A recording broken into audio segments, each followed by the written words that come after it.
तो बीजेपी की जहां पहली सूची जारी हुई है, इस खबर पर लगातार देखिए हमारी चर्चा है कि आखिर क्या विपक्षी खेमे में इस वक्त एक दबाव है और क्या विपक्ष ये कह रहा है कि बीजेपी की जो सूची जारी हुई है, क्या विपक्ष ये मानता है, समझता है कि इस सीट में इन नामों में कोई दम नहीं है। इस पर लगातार हमारी चर्चा जो है वो आगे भी रहेगी, लेकिन इसी बीच जो बड़ी खबर सामने आ रही है वो आपको बता दें।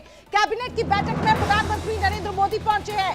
अपडेट सामने आ रही है, मंत्रिपरिषद की मीटिंग में पहुंचे अमित शाह। पीएम मोदी की अध्यक्षता में कैबिनेट बैठक है। बैठक में चुनावी तैयारियों पर चर्चा हो सकती है। खबर सामने आ रही है, मंत्रिपरिषद की बैठक में दिल्ली में चाणक्यपुरी के राजनयिक एनक्लेव स्थित सुषमा स्वराज भवन में यह बैठक होगी। केंद्रीय मंत्रिपरिषद की लोकसभा चुनावों को लेकर चर्चा हो सकती है। तो लगातार देखिए बीजेपी में बैठकों का दौर शुरू हो चुका है।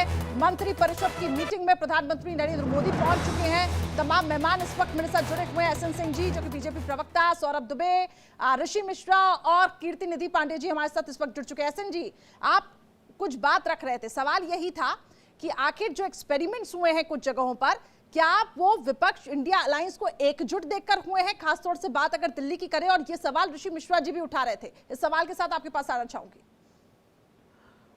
देखिए, मैं ऋषि जी हमारे मित्र हैं और समाजवादी पार्टी के प्रवक्ता भी मित्र हैं, वो जानते हैं सबसे बड़ी चीज होती है धैर्य, साहस और समर्पण।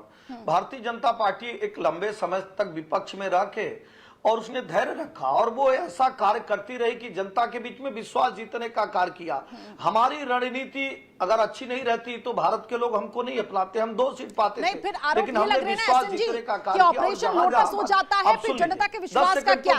जनता जिस सरकार को चुनती है, ठीक है आप ये भी जवाब दीजिए, जनता जिस सरकार को चुनती है फिर ऑपरेशन लोटस हो जाता है, ऐसा विपक्ष ये आरोप लगा रहा है। तो फिर जनता के विश्वास के साथ तो खेल है नहीं ये। नहीं, आप देखिए, जनता जब विश्वास को चुनती है उसके बाद जब हम विकास के कार्य करते हैं तो जनता देखती है कि किस तरह से उज्ज्वला भी मोदी जी के नेतृत्व में, उजाला भी मोदी जी के नेतृत्व में, 4 करोड़ आवास भी मोदी जी के नेतृत्व में, और जो संकल्प लिया जाता है 370 समाप्त करने का उसको पूरा किया जाता है। जो संकल्प लिया जाता है भव्य राम मंदिर बनाने का उसको पूरा किया जाता है।